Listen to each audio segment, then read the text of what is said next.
శ్రీ విష్ణు రూపాయ నమఃశివాయ. Corona virus వచ్చింది.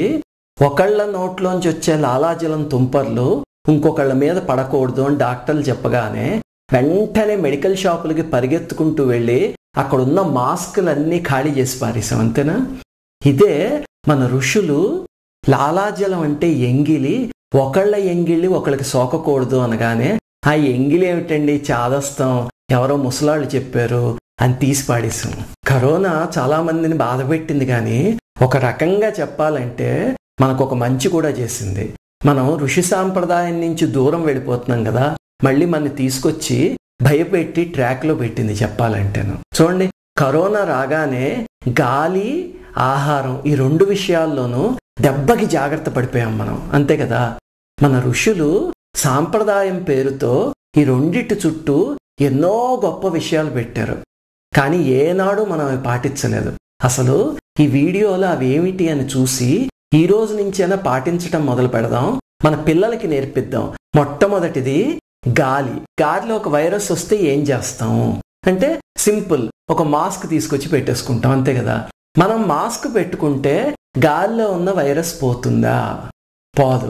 మరి ఎలా పోగొట్టాలి దాన్ని? దానికే మన ఋషులు ఒక అద్భుతమైన సాంప్రదాయం చెప్పారు. ఏమిటది అంటే నిత్యాగ్నిహోత్రం. పూర్వకాలంలో చూడండి, ప్రతి ఇంట్లోనూ అగ్నిహోత్రం జరిగేది రోజును. అంటే ఏమండి, అగ్నిహోత్రం చేసేస్తే గాలిలో ఉన్న కాలుష్యం అంతా పోతుందండి, వాట్ ఈస్ ద ప్రూఫ్ అంటారు కదా. మీకు ఒక అద్భుతమైన విషయం చెప్తా చూడండి. మీలో చాలా మందికి భోపాల్ గ్యాస్ ఇన్సిడెంట్ గుర్తుందా? డిసెంబర్ 1984న భోపాల్లో యూనియన్ కార్బైడ్ ప్లాంట్ అని అక్కడ ఒక పైప్ పగిలిపోయి మిథైల్ ఐసోసైనైట్ అనే విషపు వాయువు విపరీతంగా వ్యాపించేసింది. క్షణాల్లో ఆ వాయువుని పీల్చిన వాళ్ళు కొన్ని వందల మంది అక్కడ రోడ్ల మీద పడి చనిపోయారు. ఈ దుర్ఘటన మన అందరికీ తెలుసు కదా. అయితే మనకి ఇక్కడ దాకానే తెలుసు, కానీ ఆ రోజు రాత్రి జరిగిన ఒక చిత్రాతి చిత్రమైన సంఘటన తెలీదు. ఆ ప్లాంట్కి చాలా దగ్గరలో ఒక 2 కుటుంబాలు నివసిస్తూ ఉండేవి. సోహన్ లాల్, రాథోర్ అని ఇద్దరు అనమాట. వాళ్ళు ఏం చేసేవారంటే రోజు నిత్యాగ్నిహోత్రం చేసేవారు. ఆ రోజు రాత్రి ఈ హడావడి వినగానే నిద్రపోతున్న వాళ్ళు కాస్త లేచి కిటికీ తీసి చూసేసరికి చాలా మంది జనాలు పరిగెడుతున్నారు. కొంతమంది పాపం అలా శవాల్లా పడిపోయి ఉన్నారు అక్కడ. అప్పుడు ఏమైంది అని అడిగితే ఏదో విషపు వాయువు వచ్చేస్తుంది అని చెప్పి పారిపోతున్నారు, పాపం అక్కడే పడిపోతున్నారు. వీళ్ళు వెంటనే ఏం చేస్తారు, ఆ కిటికీ మూసేసి మనం కూడా చచ్చిపోతాం ఇప్పుడు బయటికి వెళ్తేను, ఒక పని చేద్దాం, ఎలాగో మనకి నిత్యాగ్నిహోత్రం అలవాటు కదా, అందుకని అది చేద్దాం. ఒకవేళ చనిపోయామనుకో అగ్నిహోత్రం దగ్గర చనిపోతాం, లేదు బతికామనుకో మన పెద్దవాళ్ళు చెప్పింది నిజం అని అప్పుడు నిర్ధారణ అవుతుంది అని చెప్పి ఆ రాత్రి కూర్చుని అగ్నిహోత్రం చేయడం మొదలు పెట్టారు. విచిత్రం అండి, ఆ సందులో దాదాపుగా అన్ని కుటుంబాలు చనిపోయాయి, కానీ వీళ్ళిద్దరు కుటుంబాల్లో ఎవ్వరు చెక్కు చెదరలేదు అసలు. 4th మే 1985 హిందూ పేపర్ తీసి చూడండి మీరు. ఆ హిందూ పేపర్లో the Vedic way to beat pollution అని హెడ్డింగ్తో ఒక పెద్ద ఆర్టికల్ పడింది. సంఘటన రాసి వీళ్ళిద్దరి గురిని ఇంటర్వ్యూ చేసి అసలు ఏం జరిగింది ఆ రోజు రాత్రి, మీరు ఎలా సర్వైవ్ అయ్యారు అనేది రాశారు. పీల్చిన ఒక నిమిషానికే మనిషిని చంపేసిన ఆ విషపు వాయువునే అరికట్టగలిగిందే మన హోమం. కరోనా వైరస్ గాలిలో ఉంటే దాన్ని అరికట్టలేదో ఒక్కసారి ఆలోచించండి. అందుకే మన ఋషులు నిత్యాగ్నిహోత్రం చేయమని చెప్పారు. కానీ మనం అది మానేసి ఎవడో ఒక టీవీలో మైక్ ముందు కూర్చుని అగ్నిహోత్రమా, ఇట్స్ ఆల్ థ్రాష్, అసలు అలాంటివి చెయ్యొద్దు, అనవసరంగా నెయ్యని అందులో పోసి వేస్ట్ చేసేస్తున్నారంటే ఆహా ఏం అద్భుతమైన సత్యం చెప్పాడురా అని చెప్పి మనం పొంగిపోతాం. ఆ మాత్రం తెలియదండి మన ఋషులకి? చెప్పండి, మన ఋషుల కన్నా గొప్పవాళ్ళ ఇక టీవీల ముందు కూర్చుని చెప్పేవాళ్ళు? ఇలాంటి వాళ్ళ మాటలు నమ్మి మనం మన ఋషి సాంప్రదాయాన్ని దూరం చేసుకుంటున్నాం. ఇదే చెప్పే పెద్ద మనిషి సిగరెట్ తాగటం నిజంగా ప్రమాదమే కదా, అది వాయువులో కలిస్తే పక్కన పీల్చిన వాడికి కూడా ప్యాసివ్ స్మోకింగ్, అలాగే పీల్చేవాడికి కూడా. వాళ్ళు ఎవరైనా సిగరెట్లు తాగే వాళ్ళ దగ్గరికి వెళ్ళి వాళ్ళ చేత మాన్పించి ప్రభుత్వం చేత ఈ సిగరెట్లు మాన్పిస్తారో చూడండి, చేయరు. మనలాంటి వాళ్ళ చేత ఈ అగ్నిహోత్రం చేయించడం మానేస్తారు. కలిపురుషుడు ఆ రూపంలో వస్తాడు. విన్నామా, మనమే నష్టపోతాం అంతే. అమెరికాలోనూ అలాంటి దేశాల్లో ఇప్పుడు మన అగ్నిహోత్రం గొప్పతనం తెలుసుకుని ఎన్ని దేశాల్లో చేస్తున్నారో. మేరీల్యాండ్ అని ఒక స్టేట్ ఉంది కదా, అక్కడ బాల్టిమోర్ అనే ప్రదేశంలో నిత్యాగ్నిహోత్రం ఇప్పటికి 24/7 నడుస్తోంది. అలాగే వర్జీనియా స్టేట్ లో మ్యాడిసన్ అనే ఒక ప్రదేశంలో Agnihotra temple, the temple of fire అని ఒకటి కట్టి అక్కడ కూడా 24/7 అగ్నిహోత్రం చేస్తున్నారు. అగ్నిహోత్ర.org అని ఇక్కడ చూపిస్తున్నాను చూడండి. ఆ వెబ్సైట్ లోకి వెళ్ళి చూడండి. ఇక్కడ చూపిస్తున్న ఫోటోలన్నీ కూడా ఆ వెబ్సైట్ లోవే. వాళ్ళందరూ మన ఋషి సాంప్రదాయాన్ని అనుసరిస్తూ ఉంటే మనం చాదస్తాం అని చెప్పి కొట్టిపాడేస్తున్నాం. అందుకని దయచేసి హోమం చేయడం మొదలు పెట్టండి. ఒకవేళ మీకు రాదనుకోండి, కొంతమందికి రాకపోవచ్చు. ఎందుకంటే మనం ఈ పాశ్చాత్యపు మోజులో పడి మన సాంప్రదాయాన్ని ఎప్పుడో మర్చిపోయాం కదా. ఒకవేళ రాకపోతే కనీసం మీ సొంత చివరి దేవాలయంలో చేస్తారు కదా, అక్కడికి వెళ్ళి కూర్చుని ఆ గాలినైనా పీల్చండి కనీసం. ఇంకా ఆహారం విషయానికి వద్దాం. ఆహారం విషయంలో మన ఋషులు చెప్పినవి ఏంటి చెప్పండి. మొట్టమొదటిది, తడిపారేసిన మడిబట్టు ఉంటుంది కదా, అది కట్టుకునే వండాలి, అది కట్టుకునే తినాలి అని ఒక ఆచారం పెట్టారు. అలాగే మడిబట్టలు కూడా చూడండి, మన పెద్దవాళ్ళు ఎప్పుడు పట్టుబట్టలు కానీ ఉన్ని బట్టలు కానీ పెట్టేవారు. మనం అది వినగానే మడ ఇదంతా బ్రాహ్మణులకు ఉన్న చాదస్తం అండి అని చెప్పి తీసి పాడేస్తాం. మన ఋషి ఎప్పుడు ఇలాంటివి ఆరోగ్య సూత్రాలని పాటించే ప్రతి మనిషి కోసం పెట్టారు. కాకపోతే ఏమైందంటే ఒక తరంలోకి వచ్చాక ఎవ్వరూ పాటించడం మానేసి బ్రాహ్మణులు ఒక్కడే పాటించడం మొదలు పెడితే మనం వాళ్లకున్న ఆచారం ఇది అనుకుని ఆ కులానికి దీన్ని తీసుకెళ్లి ముడిపట్టేసాం. చివరికి ఈ కాలం చూస్తే 90% బ్రాహ్మణులు కూడా పాటించడం మానేశారు దురదృష్టవశాత్తు. ఇంతకీ అసలు ఎందుకు పెట్టారు అది అంటే, మన బట్టల మీద ఉన్న రోగాణువులు అలాగే దుమ్ము ఇవన్నీ ఉంటాయి కదా, ఇవి ఆహారంలోకి వెళ్ళాయంటే మనకి ఎంత ప్రమాదం ఇప్పుడు కరోనా వచ్చాక మనకు అర్థమైంది కదా. ఇలాంటివి మనం ఈ కాటన్ బట్టలు వేసుకున్నాం అనుకోండి, వాటి మీద ఉన్నవి ఎన్నిసార్లు ఉతికినా పోవు. కావాలంటే మీరు టెస్ట్ చేసి చూసుకోవచ్చు. ఇవే పట్టుబట్టలు కానీ ఉన్ని బట్టలు కానీ ఉంటే 1-2 సార్లు జాడించండి, దాని మీద ఉన్నవన్నీ దెబ్బకి పోతాయి. అందుకే మన పెద్దవాళ్ళు అవే కట్టుకోవాలి. అలాగే తడిపారేసిన బట్టలు తీసి ఆహారం తినే ముందు మడి కట్టుకుని అప్పుడు తినాలి. అప్పటిదాకా ఉపయోగించిన బట్టలతో తినకూడదు అని చెప్పారు. దాని వెనకాల ఎంత హైజీన్ ఉందో చూడండి. అంటే ఆహారం అనే దానికి ఎంత శుభ్రమైన అట్మాస్ఫియర్ని కల్పించారో వాళ్ళు. కానీ మనం ఏం చేస్తాం, అది పాటించడం మానేసి శుభ్రంగా బూట్లు వేసుకుని, లేకపోతే ఆఫీస్ నుంచి రాగానే కాళ్ళు కూడా కట్టుకోం, ముందు వెళ్ళి డైనింగ్ టేబుల్ దగ్గర కూర్చుని తినేస్తాం. అంటే మనకు అనిపిస్తుంది సర్లేండి ఇంట్లో అయితే కాళ్ళు కడుక్కోవచ్చు, ఆఫీసులో ఎలా కుదురుతుందండి బూట్లు ఇప్పి కాళ్ళు కడుక్కు తినడానికి, అలా ఎక్కడైనా కుదురుతుందా, క్యాఫ్టీరియాలోకి వెళ్తే అక్కడ అలాగే తినాలి కదా అని.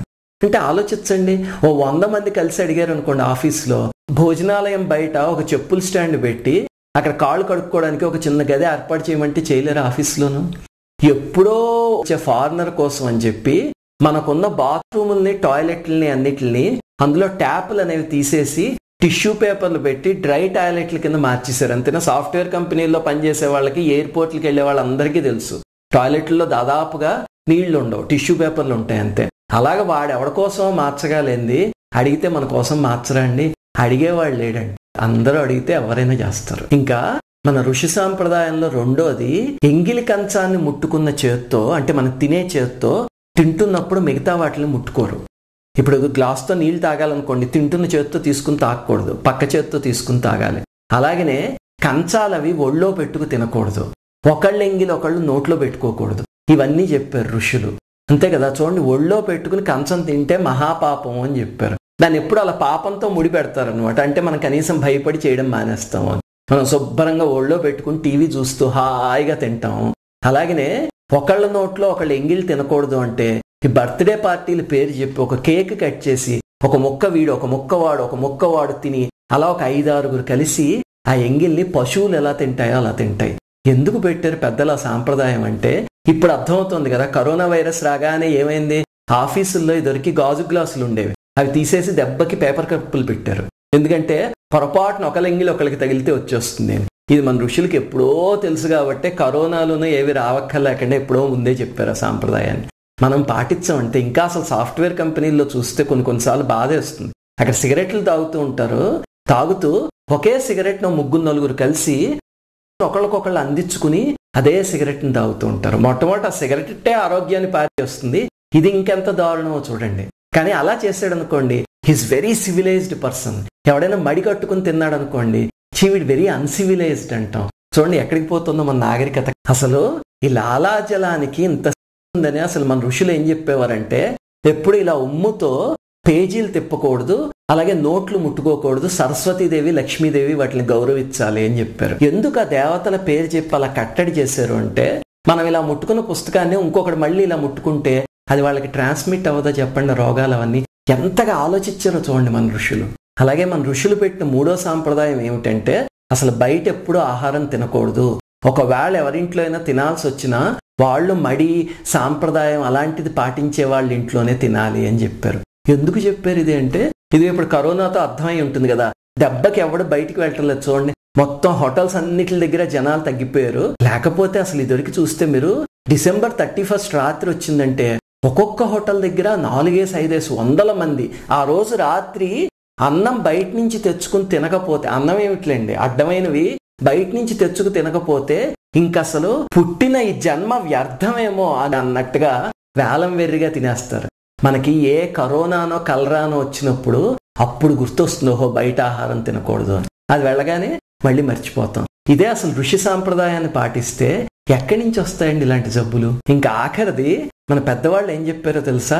రజస్వలాభం ఉన్నవాళ్ళు కానీ లేకపోతే అశౌచంలో ఉన్నవాళ్ళు, అంటే పురుడని కానీ లేకపోతే మైలని కానీ అశౌచం వస్తుంది కదా, అవి ఉన్నవాళ్ళు వాళ్ళెవరు వంట చేయకూడదు, వాళ్ళు చేసింది తినకూడదు అన్నారు. అసలు ఇంకా వాళ్ళు పెట్టిందైతే మనం భోజనం చేస్తున్నప్పుడు ఎవరు చూడకూడదని కూడా అన్నారు. ఇవన్నీ వినగానే మనం ఆడవాళ్ల మీద వివక్ష చూపించేశారండి. అలాగనే ఎవరు చూడకూడదంటే అందరూ మనుషులే కదా, అందరూ భగవంతుడు సృష్టించిన వాళ్లే కదా, ఎందుకు పెట్టారు ఇవన్నీ?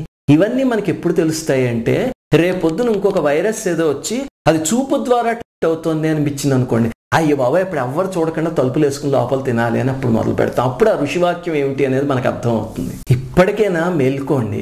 ఇంకొక వైరస్ వచ్చి ఇంకొక డాక్టర్ ఎవరో చెప్పేదాకా మన ఋషి సాంప్రదాయాన్ని మేము పాటించము అనేది పెట్టుకోకండి. ఋషి మాటల వెనకాల మనకి తెలియనిది ఎంతో విజ్ఞానం ఉంది. ఋషులు చెప్పిన సాంప్రదాయాన్ని తోలనాడటానికి జ్ఞానం అక్కర్లేదు, అజ్ఞానం చాలు తోలనాడటానికి. పాటించాలంటేనే మనకి జ్ఞానం కావాలి, అంతే. శ్రీమాత్రే నమః. ఆగండి, ఈ వీడియోని అప్పుడే క్లోజ్ చేయొద్దు. ఈ వీడియో కనుక మీకు నచ్చినట్టయితే ఇలాంటి మరిన్ని వీడియోస్ చూడాలనుకుంటే మా ఛానల్ కి సబ్స్క్రైబ్ చేయండి. కింద ఉన్న సబ్స్క్రైబ్ బటన్ పైన క్లిక్ చేయండి. మేము చేసే కొత్త వీడియోస్ గురించి మీకు తొందరగా తెలుస్తుంది. Thank you.